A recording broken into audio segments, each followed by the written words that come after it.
Assalamualaikum warahmatullahi wabarakatuh. Bismillahirrahmanirrahim. Wassalatu wassalamu ala rasulillah amma ba'du. Bismillahirrahmanirrahim. Nawaitu ta'alluma wa ta'lim wa naf'a wa al-intifa' wa dzakiratu wa tadhkira wa ifadatu wa istifadah wa hasa'alatu muslim kitabillah wa sunnati rasulillah sallallahu alaihi wasallam wa du'a ila al-huda wa dalala ala al-khair bi wajhillah wa mardatihi wa qurbih wa thawabihi amin. Bismillahirrahmanirrahim. Qala Sayyid Ahmad Al-Hashimi rahimahullahu ta'ala wa nafa'ana bihi wa bi'ulumihi wa 'ulumi sa'ir salihin fid dharain amin. Fi kitabi Mukhtaril Ahadits An-Nabawiyyah wal Hikamil Muhammadiyah ila anqal harful hamzah. Nggih.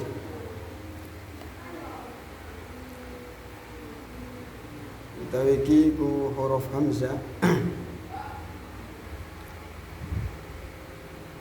Hadis yang pertama, ati nekani sapa ingsun Kanjeng Nabi Muhammad sallallahu alaihi wasallam, aku mendatangi babal jannati ing lawange swarga. Ati nekani sapa ingsun, saya mendatangi babal jannati ing lawange swarga, kepada pintu surga. Yaumal kiamati ing dalam dina kiamat, pada hari kiamat. Yaumal kiamati ing dalam dina kiamat, pada hari kiamat. Jadi Rasulullah itu apa yang akan terjadi sudah tahu. Dan perfilman dunia itu sudah dikasih tahu oleh Allah kepada Rasulullah SAW. Makanya banyak hadis-hadis tentang ramalan masa depan. Nanti kalau akan terjadi hari kiamat, nanti orang rezekinya banyak, begini-begini itu ada semua. Saya itu ada kitab namanya Nihayatul Alam, itu katoknya ujung dunia, ujung terjadinya kehidupan dunia. Ini Nihayatul Alam. Itu banyak menyebutkan hadis-hadis tentang masa depan, ayat-ayat masa depan itu ada.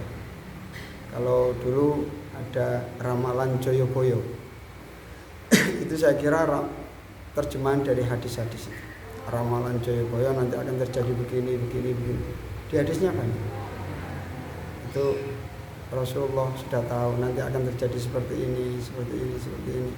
Nanti akan ada umat yang tidak nyapok saya, nggak menangi saya, tapi begitu iman dan cinta kepada saya. Ini Rasulullah tahu. Bahkan sekarang pun apa yang dilakukan oleh umat, baik ibadah ataupun kemaksiatan, dilaporkan kepada Rasulullah SAW. Kalau baik, Rasulullah senang.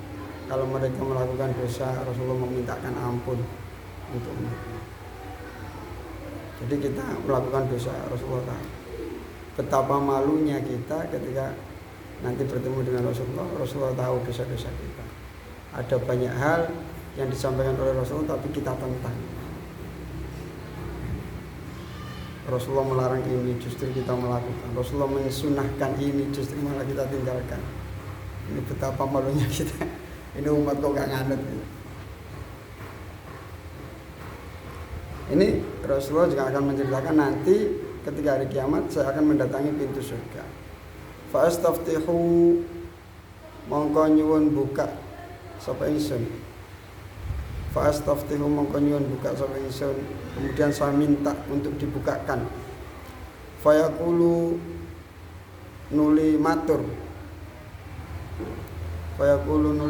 Kemudian berkata, sapa al-khazinu, malaikat kang jaga swarga. Malaikat penjaga surga berkata. Malaikat penjaga surga itu pimpinannya malaikat Ridwan. Malaikat Ridwan yang murah senyum, malaikat Ridwan. Man anta, man iku sapa? Anta utawi sira. Biasanya mubtada dulu baru khobar. Ada hal-hal yang memperbolehkan khobar didahulukan daripada mubtada. Man iku sapa anta utawi sira? Panjenengan sinten? Panjenengan sinten? Fa aqulu nuli matur sapa ingsun. siapa Anda? Kemudian saya menjawab, Muhammadun, iku Muhammad. Jadi kalau mau masuk surga, passwordnya pertama adalah siapa Anda? Muhammad, baru dibuka. Kalau yang menyebutkan nama siapa, Abdurrahim atau Fikri atau siapa, udah dibukakan. Tidak dibukakan. Karena apa? Malaikat ini diperbolehkan buka sama Allah kalau yang masuk pertama kali adalah Nabi Muhammad SAW. Makanya sekarang ada password pakai suara, ada kayak laptop atau HP yang bukanya pakai suara. Abdurrahim masuk. Kalau suaranya perempuan, Abdurrahim tidak dibukakan. Ada. Ini orang sekarang itu kecanggihannya sudah banyak yang niru surga.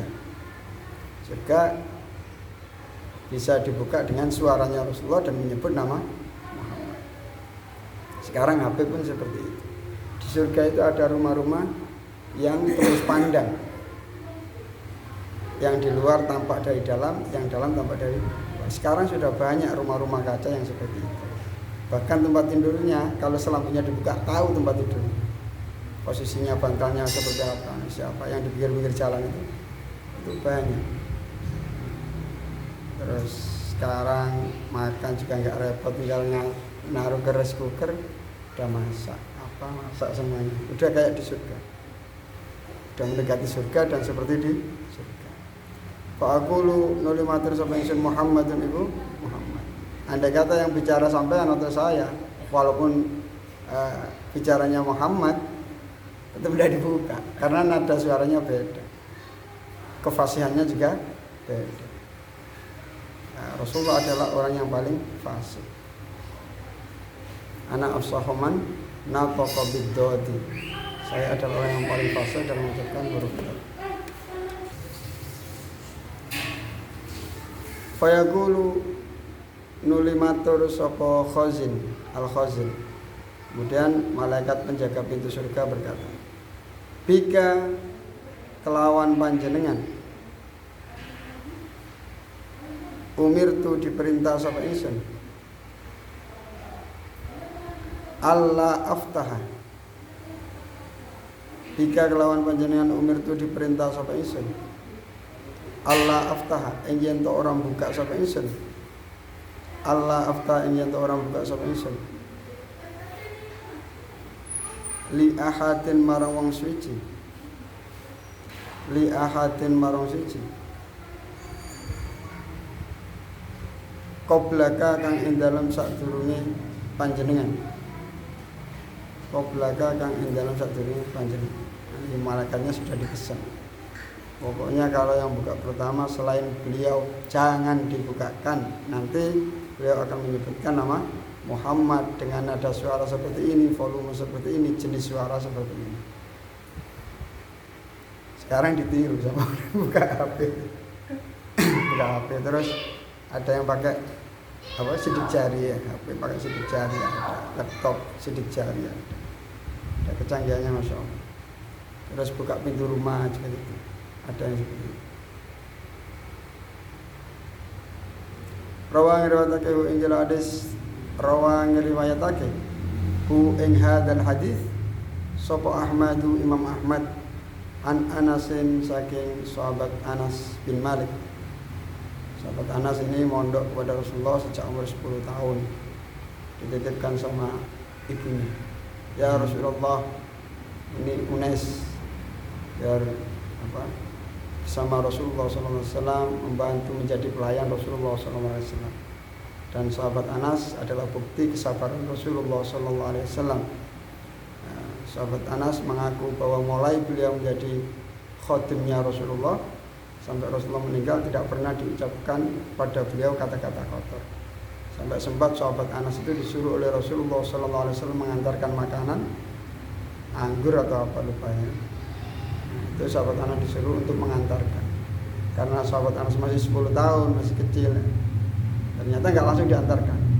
Tersangkut di tempat mainnya anak-anak. Anak usia segitu ada yang main apa. Pas lewat situ tertarik untuk melihat. Akhirnya ditunggu Rasulullah, kok nggak balik-balik. Ternyata sahabat Anas di situ.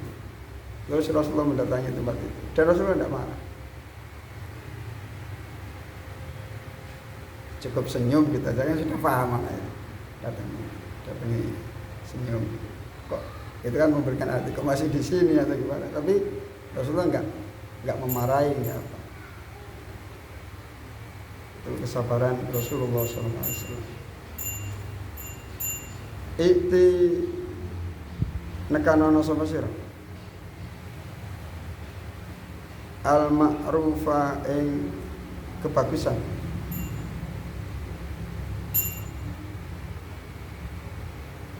wajtanib lan ngadono sapa sira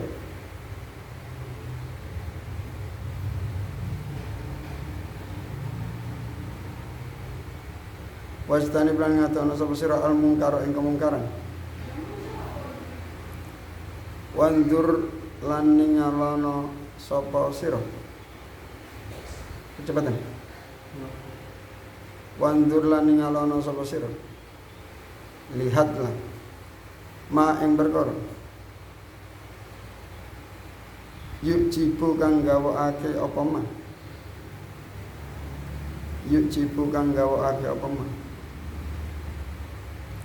udunaka ing kuping sira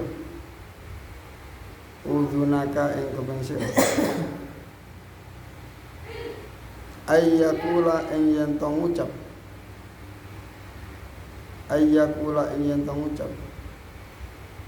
laka marang sira laka ing dalam sira. Jadi huruf jar itu bisa memiliki makna sebagaimana huruf jar yang lain. Huruf jar itu bisa memiliki makna menggunakan huruf jar yang lain.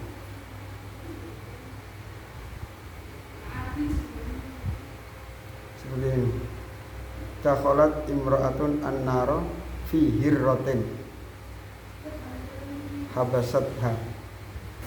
Seorang wanita masuk neraka fi hirratin.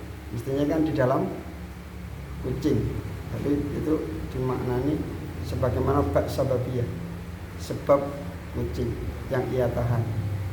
Huruf jar itu seperti itu. Kalau dimaknani seperti ini kok enggak enak, janggal menurut bahasa Jawa ya, pakai makna lain. Laka ing dalam sira sapa kaum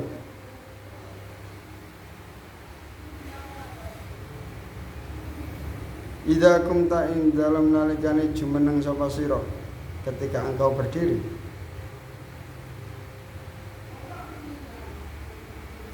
min indihim saking ngersane kaum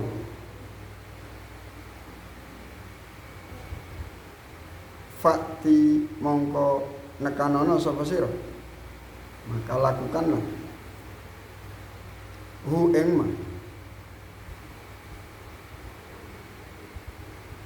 lakukanlah kebaikan dan tinggalkan kemungkaran. Kemudian lihatlah apa yang menjadikan telinga kamu itu kagum atau senang ketika kamu berdiri dari sebuah kaum,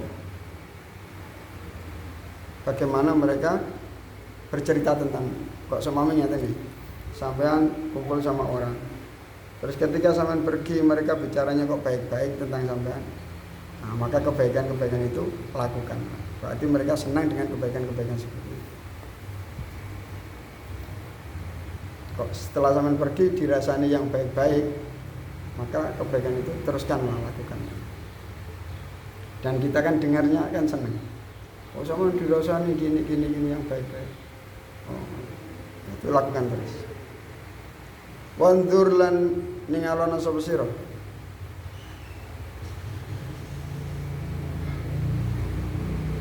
alladzi ing perkara takrau kang sengit sapa sira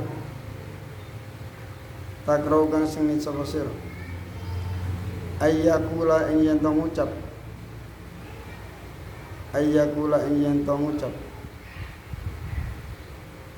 laka ing dalam sira tentang dirimu.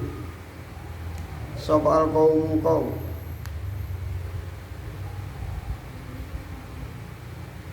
idza kumta ing dalam nalikane ngatik sapa sira. Idza kumta ing dalam nalikane ngatik sapa sira. Min indihim saking ngersane kaum. Min indihim saking ngersane kaum. Lihatlah ketika kamu tidak suka jika mereka bicara tentang dirimu ketika engkau pergi. Artinya apa? Ketika sampean pergi dari situ kok dirasani apa yang sampean perbuat yang jelek-jelek, maka hal jelek-jelek itu tinggalkan. Makanya penting masang mata-mata itu penting. Pasang intel ya. Bagaimana kata orang-orang sampean itu gini. Alhamdulillah kalau kejelekan-kejelekan kita disebutkan. Orang itu paling sulit mencari kejelekannya sendiri. Paling mudah mencari kejelekan orang lain. Dan kita kesulitan, kadang sampai 30 tahun kesulitan nyari kejelekan diri sendiri.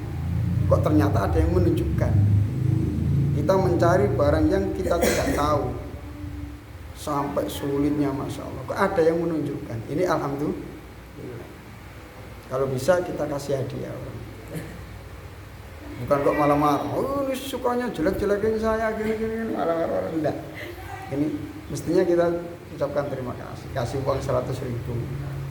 Nanti besok dia berhasil menyebutkan lagi kejelekan kita. Kita kasih 100.000. 50.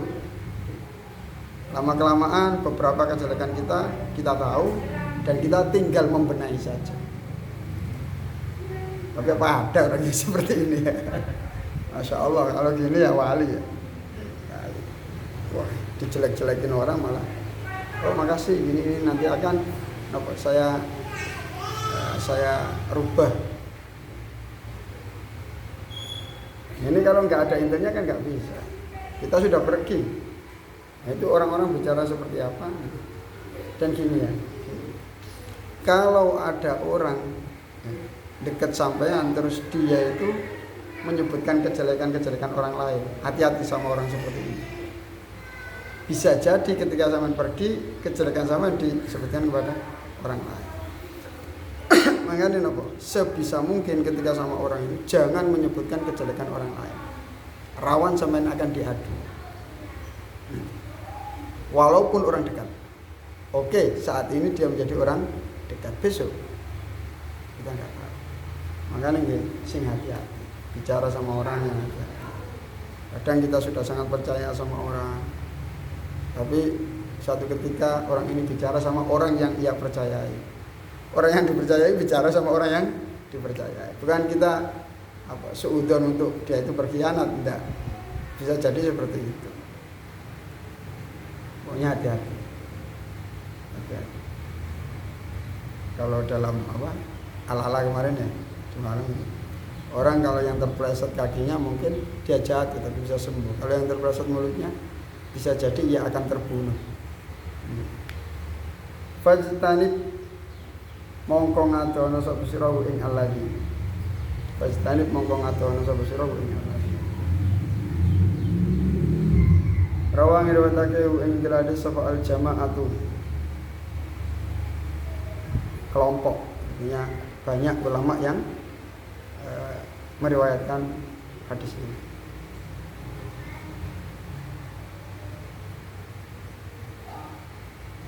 Jadi mudah. Bagaimana komentar masyarakat tentang kita? Kok komentarnya baik kita teruskan, kalau ada komentar-komentar buruk kita benahi. Mestinya pemimpin-pemimpin juga siap seperti itu. Kalau ada komen di Facebook dari masyarakat tentang dirinya, berarti komen-komen buruk ini harus kita hilangi. Artinya sikap kita rubah. Alhamdulillah itu teguran. Alhamdulillah. Tapi yang banyak tidak. Terus orang berkomentar buruk itu bukan berarti benar-benar kita buruk. Bisa jadi dia itu yang tukang fitnah. Jadi kalau sampean dengar ada orang komentar buruk tentang orang lain, jangan langsung dipercaya. Fatabayyan. Tabayyun. Ini benar apa enggak? Makanya kalau dengar cerita kata orang Jawa, kendang tabu CC hanya dari sisi satu saja, jangan langsung dipercaya. Jangan-jangan komentar ini dari netizen, berarti nggak benar. Kalau dari kita cari kabar dari yang lain, gimana? Oh ternyata ceritanya, alur ceritanya sebenarnya seperti ini. Jangan langsung mudah tersulut. Sekarang banyak di Facebook di apa. Makanya yang enak itu nggak punya HP. Nggak punya HP itu tenang. Orang itu jadi sibuk karena HP. Padahal nggak ada hubungannya dengan kita. Nggak ada dampak pada kita. Akhirnya kesibukan itu kesibukan yang benar-benar jauh dari perkara yang penting. Sekarang ada santri pegang HP, itu nanti yang dipikirkan yang kabar-kabar dari, padahal tanggung jawab sebenarnya pada diri dia hanyalah belajar dan belajar. Saya itu pernah waktu ada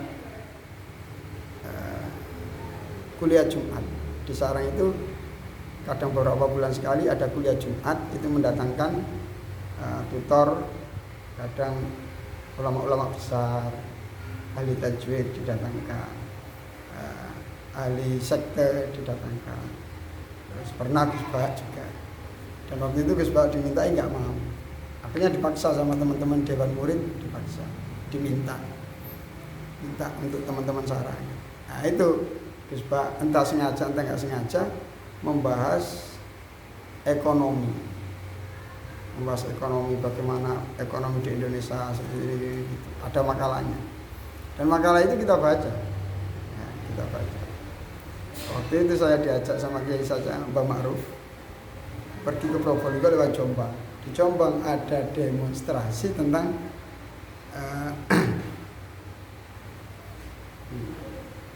new kolonialisme, penjajahan baru, yang dulu penjajahan Belanda, sekarang penjajahan dari penguasa-penguasa, banyak koruptor macam-macam.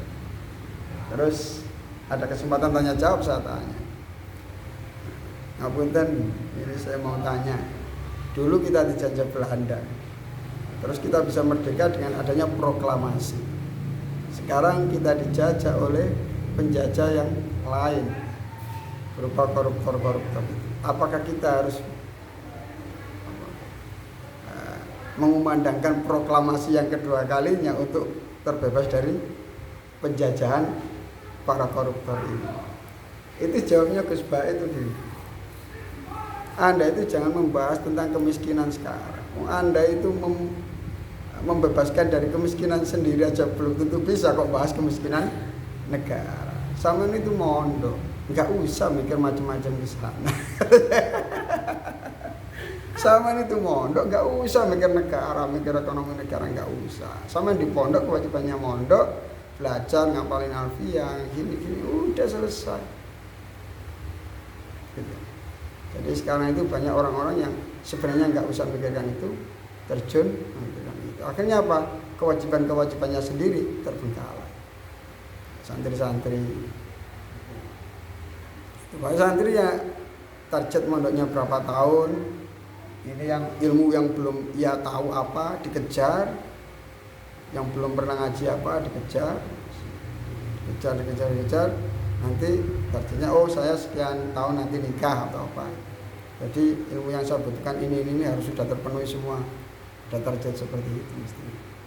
Enggak memikirkan negara, akhirnya apalanya enggak target.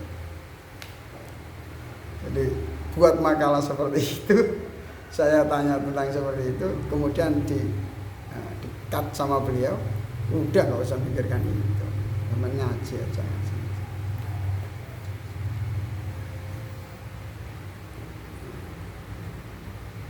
Rawang ngriwayatake ngilande semal jamaah. Afatul ilmi utawi afate ilmu, bencana ilmu, an-nisyan iku lali. Bencananya ilmu adalah ketika lupa.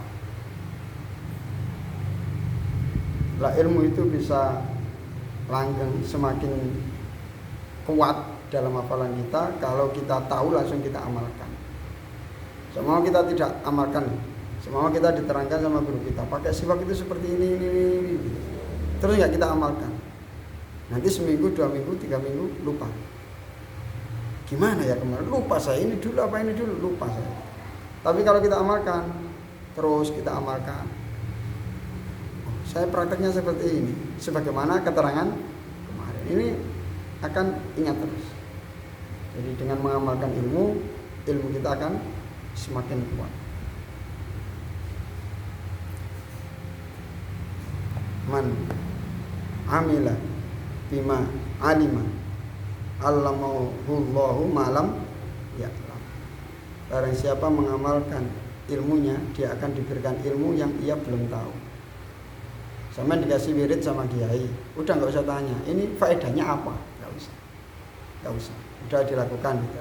Selawat, semama sekian, udah kalau mampu diamalkan. Nanti khasiatnya apa? Ya nggak usah tanya. Nanti Allah sendiri yang ngasih tahu. Oh kemarin saya belum baca sholawat ini, melakukan ini kesulitan. Setelah mengamalkan sholawat ini ternyata gini. Masya Allah berkahnya. Nah itu nanti akan dikasih tahu oleh Allah sendiri. Wa ido'atu utawi nyiak anak ilmu antu hadisa iku yen to nyeritakno sapa sira bihi kelawan ilmu ghairu ahlihi ing liyane ahline ilmu. Termasuk menyia-nyiakan ilmu adalah menyampaikan ilmu tersebut kepada orang yang bukan ahlinya. Jadi ilmu itu ada ilmu itu yang nggak boleh dibicarakan di muka umum. Ada. Nah, sebenarnya pengajian Gus Ba di YouTube itu sebenarnya ngaji khusus. Banyak sekali ngaji khusus di santri-santri yang benar-benar sudah lama ngajinya dan ilmunya sudah mumpuni. Itu banyak sekali rekaman-rekaman yang ternyata jebol, kecolongan diambil oleh orang. Akhirnya banyak hal-hal yang mestinya bukan untuk konsumsi publik di-share sembarangan. Akhirnya ada kesan dibenturkan Gus Ba dengan ini, Gus Ba dengan ini, Gus Ba dengan ini. Ini orang sekarang itu banyak yang berkepentingan. Jadi apapun komentar di YouTube kok ternyata di situ membenturkan Gus Ba dengan yang lain, ya jangan langsung dipercaya. Makanya alhamdulillah sekarang ada channel khusus ngaji yang full dari awal sampai akhir untuk tidak menimbulkan salah paham. Nah, potongan-potongan itu bisa banyak menimbulkan salah paham. Ini mestinya kalau beliau tahu, mestinya sedih juga. Nah, untungnya beliau itu nggak mau pegang YouTube, pegang apa-apa gitu, nggak mau. Ngapain ngurusin gitu? Malah nggak cover deres Al-Quran, nggak cover mutola'ah, nggak cover memikirkan tentang yang terbaik untuk umat ke depan. Beliau cuek. Tapi yang emosi ya jadi yang ngaji-ngaji ke beliau, gimana kok Gus Ba digitukan.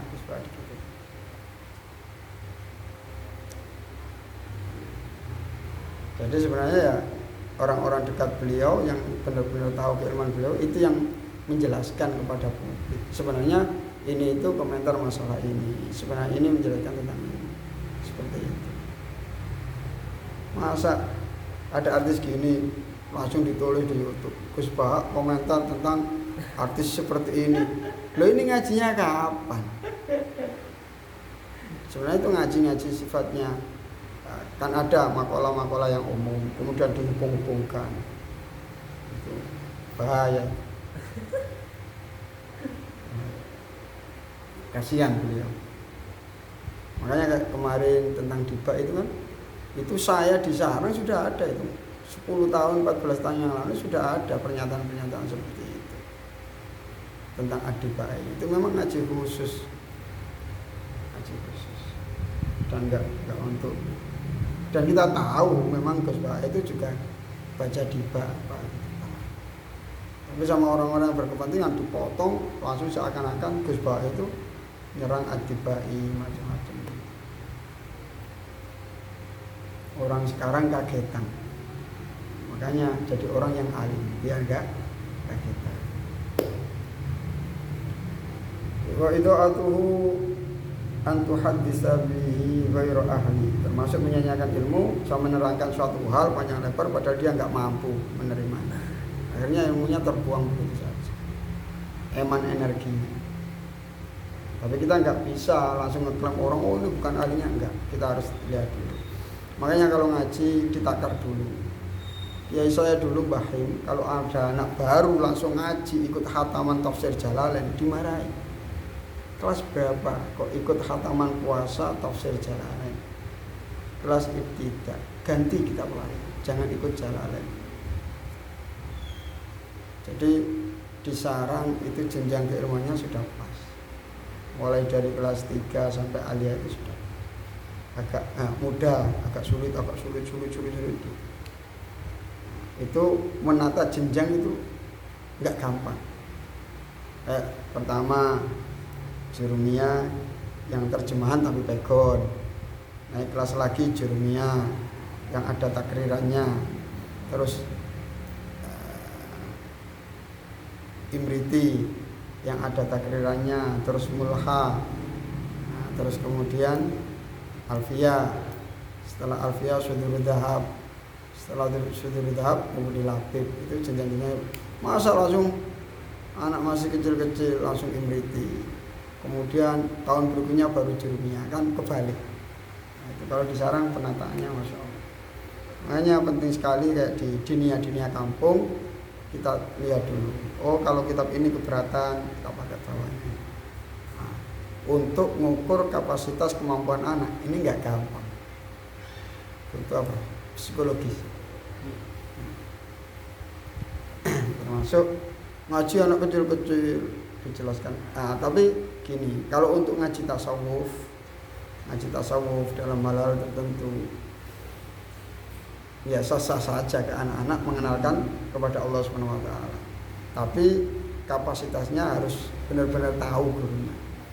Nah, ini sebagaimana Abdullah bin Umar, putranya Sayyidina Umar bin Khattab, itu ketika masih kecil diajak ngaji kepada Rasulullah juga. Masih kecil. Tapi didampingi juga sama orang tua. Semama kita ngajak anak untuk ngaji ke pengajian umum, boleh didampingi. Nanti dijelaskan. Itu terbukti suatu ketika Rasulullah itu bertanya, pohon apa yang seperti orang mukmin ketika di ini semuanya bermanfaat gini-gini. Itu sahabat yang besar-besar nggak ada yang bisa jawab. Abdullah bin Umar masih kecil, di hatinya terbersih. Oh itu pohon kurma. Tapi karena beliau masih kecil tidak berani bicara, akhirnya diam. Pas pulang curhat pada Sayyidina Umar. Andai kata kamu jawab di hadapan Rasulullah waktu itu, alangkah bahagianya saya. Berarti apa? Rasulullah juga dalam pengajian beliau semuanya boleh ikut. Nah, itu kapasitasnya Rasulullah yang tahu, audiennya tahu. Makanya yang sulit di pengajian umum itu membaca audien, menguasai medan, pengiringan bahasanya, sehingga orang, kalau kita nggak bisa, orang ngomong sendiri. Ada yang pakai wirid, ada yang pakai ilmu. Allah alam. Assalamualaikum warahmatullahi wabarakatuh.